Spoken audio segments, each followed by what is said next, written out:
अहिल्या जरा विचार करिएगा, मुर्गे ने बाग लगा लिया, कोई बात नहीं। अब स्वाभाविक भास होता है कि लगता सवेरा हो गया। गौतम उठे, माला झोली उठाया, नदी के गंगा की ओर बढ़े। लेकिन जब वहां गए तो जल उठाकर पहले नदी से भी अनुमति, नारायणी है, सुर नदी है, गंगा है, पापनाशिनी है। मैं कहा राम भक्ति जहां सुरसरी धारा, सरसई ब्रह्म विचार प्रचार। ये भगवती है। कहा हे गंगे ओम विष्णु विष्णु विष्णु। त्रेतायुगी पढ़ा होगा संकल्प, लेकिन जो ही जल लेकर के संकल्प तो नदी में देखा तो एक तारा दिखा। पहले जो हमारे बुजुर्ग बैठे हैं वो तारा देख करके टाइम, एक करेक्ट टाइम का अंदाजा लगा लेते थे। उन्होंने कहा इतना बजा होगा। ओहो अभी तो मध्य रात्रि, कुछ तो गड़बड़ है। उल्टे पांव आश्रम की ओर भागे। आश्रम में वही इंद्र जो अहिल्या के गुणों को, सौंदर्य को देखकर वैवाहिक जीवन का प्रस्ताव ब्रह्मा जी के सामने स्वयं रखा था। ब्रह्मा जी ने कहा नहीं, मैं भोगी से नहीं, योगी से, वासना वाले से नहीं, उपासना वाले के साथ अपने बेटी को ब्याहूंगा। इसलिए गौतम से ब्याह। इंद्र का चित्त, इंद्र का जो वासनामयी दृष्टि थी, जो उसका पाप था, जो उसकी कुत्सता थी, वो कहां थी? वो अहिल्या की। अब वो अहिल्या के पास आया, धर्म नष्ट किया। और तब तक गौतम ऋषि प्रवेश करते हैं अपने ही रूप में, अपने ही कुटिया से इंद्र को आते देखकर। जल लिया, कहा अरे एक क्षण सोचा, समझ गए सब बात। जल लिया, कहा जा, तेरे बुद्धि के अंदर पाप आ गया था, कोढ़ आया था, जाओ कोढ़ी हो। हजारों जगह से इंद्र कोढ़ी हो गया। अब अहिल्या आके पैर पकड़ती है। मैंने कोई अपराध नहीं, इंद्र का अपराध होगा, मेरा क्या अपराध है? मेरा क्या अपराध है? देखिए मन बुद्धि चित्त हम तमाम, अब आप सोचिए रेणुका के अपराध केवल मन में गति आ गई। अहिल्या से क्या कहा गौतम ने? कहा अहिल्य कितने वर्षों से हम लोग साथ रहते हैं, मैंने माना कि मुर्गे ने बाग लगाई, मैं स्नान के लिए गया, तू भी मुझे जग करके मेरे वस्त्र आदि तूने मुझे दिया था, गंगा जी जाते थे। जब इतने हजारों वर्षों से कभी हमने, ये ब्रह्म मुहूर्त उपासना का है, वासना का नहीं है। जब इतने वर्षों में तुझे मैंने वासना के लिए आमंत्रण नहीं किया, तूने कैसे मान लिया कि गौतम होंगे, कोई और नहीं? तेरी बुद्धि में पत्थर पड़ गया था क्या? जाओ पत्थर हो जाओ, या पत्थर हो जाओ, या जिसका पति जिसको त्याग दे। बहुत बड़ा दुख पड़ जाए, किसी के नौजवान बेटे गड़बड़ हो जाते हैं तो व्यक्ति दुख के, दुखांत के कारण, बड़े दुख के कारण, त्रासदी के कारण, पीड़ा के कारण पत्थर जैसा हो जाता है। लेकिन बाबा लिखते हैं कि नहीं, पत्थर बन गई गौतम नारी श्राप उपल देह धरि चरण कमल ब्रज चाहती कृपा करहु रघुबीर। हे राम, वो अपने पति की पतिता है, परित्यक्ता है। वो आपके चरण कमल रज चाहती, आपके पाद पद्मों की रज चाहती है।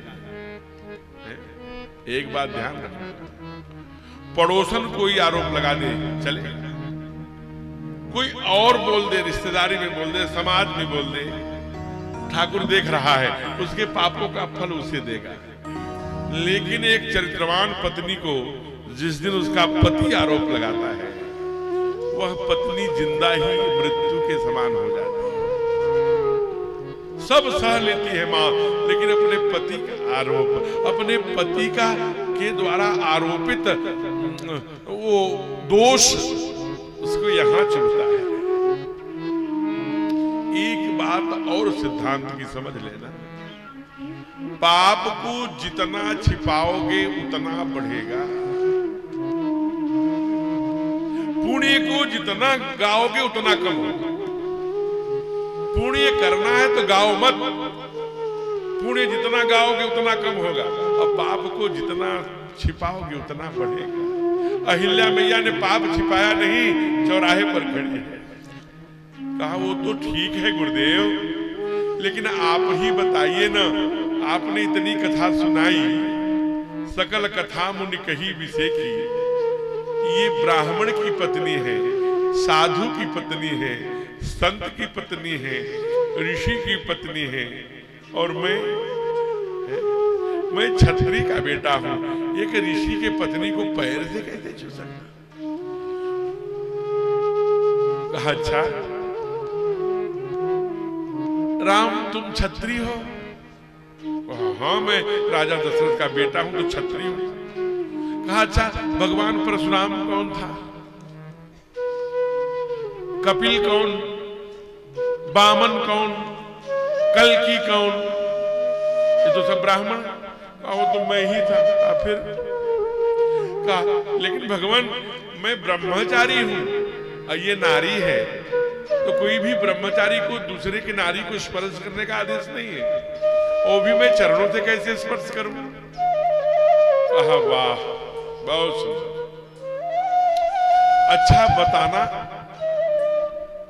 अगर तुम पुरुष हो तो जब 14 रत्न समुद्र में निकले थे तो देवताओं को अमृत और राक्षसों को विष ये पिलाने का काम विश्वमोहिनी बन के किसने किया था?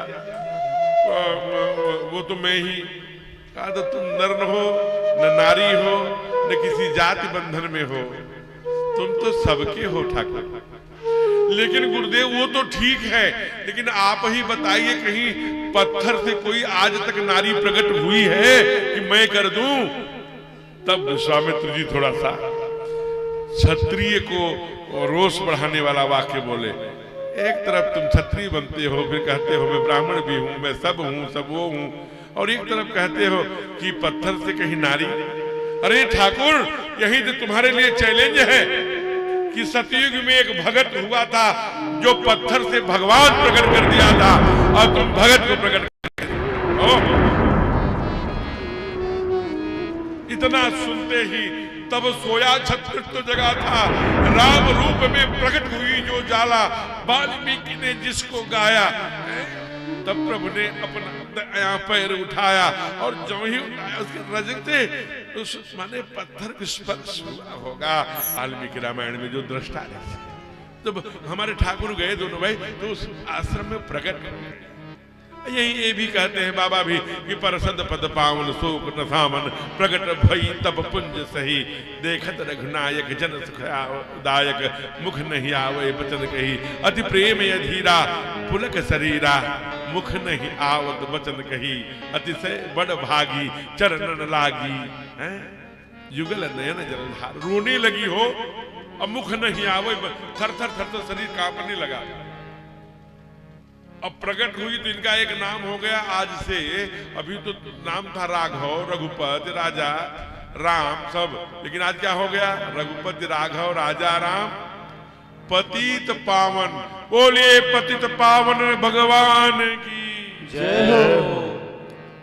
कहा जब मौन, इधर सरकार खड़े हैं, कुमार खड़े हैं, इधर ठीक उनकी बगल में हमारे गुरु विश्वामित्र खड़े हैं, थर थर कांपती हुई आंसू जुगल नयन जलधार रोती हुई अहिल्या। धीरे से गुरुदेव ने कहा अहिल्या बेटा तुम्हारे जो सामने खड़ा है यही राम है, तो इसी के लिए यहाँ पर प्रतीक्षा कर रही थी, प्रणाम करो। त्रिलोकी नाथ है, पहचानो। मुख नहीं आवे वचन, बोलना तो चाहती है। देखिए जब परम ब्रह्म सामने होगा तो वाणी अवरुद्ध हो जाया करती है। आज अहिल्या की वाणी बोलना तो चाहती है, मुख नहीं आवे वचन। जैसे हम लोग कई बार स्वप्न देखते हैं, चीखना तो चाहते, चिल्लाना तो चाहते डरावने सपनों को देखकर, लेकिन कहा मुख नहीं आव। आज तो नारायण खड़े हैं, एकदम स्वप्नवत, एकदम रो रही है, जुगल नयन जल के और रो रही। अरे रोगी तो प्रणाम भी करोगी, कुछ पूछोगी, कुछ कहोगी, कुछ मांगोगी, तुम्हारे सामने दुनिया है, दुनिया का नहीं पूरे ब्रह्मांड का नायक दाता खड़ा है, कुछ मांग ले, बोलो हिले। जब बार बार तब थोड़ी चैतन्य हुई, कहा मैं अपने पति के चरणों में बारंबार प्रणाम करती हूं। ओह, भक्तों ने कहा ये अहिल्या क्यों कर रही है? उद्धार करने वाले हमारे अयोध्यानाथ सरकार, और जब जागृत हुई तुम्हारी धन्य है हमारे पति। कहा हाँ धन्य है। क्यों धन्य है अहिल्ये? कहा मुनि श्राप जो दीन्हा अत भल कीन्हा, परम अनुग्रह मैं माना, देखे उभरी लोचन भव भय मोचन, यह लाभ शंकर जाना। धीर हंस मुनि परमहंस, अरे स्वयं महादेव शिव जिसे माला सत्कारने के पीछे यही तो उद्देश्य है कि एक बार सरकार का दर्शन हो जाए। हमने कोई तप नहीं किया, पुण्य नहीं किया, केवल अपने पति के श्राप के कारण। तो मुनि श्राप जो दीन्हा अति भल कीन्हा, परम अनुग्रह में माना। ठाकुर ने कहा कैसी बात करती हो? अगर तुझे परित्यक्त्या हो, पति ने जिसका त्याग किया हो, वो पीड़ा है माने की दी रही है, वही तेरा हाथ पकड़ेगा। जब राम ने हाथ पकड़ लिया तो कौन नहीं पकड़ेगा जी? वैकुंठ लोक से जहां भी रहे होंगे, ऋषि थे ब्रह्मलोक में ही गए होंगे, वैकुंठ धाम में परम धाम में ही गए होंगे, वहां से आए और अहिल्या को पकड़े। अहिल्ये तू परम पवित्र गंगा जल के समान हो, मुझसे ही कोई अपराध हुआ होगा। गई पति संग आनंद भरी, अथवा गई पति लोक आनंद, पति के लोक में गई, उन्हीं के साथ रहने लगी। नारायण की जब कृपा होती है तो किसी को पवित्र करने, नारायण तो दुनिया को,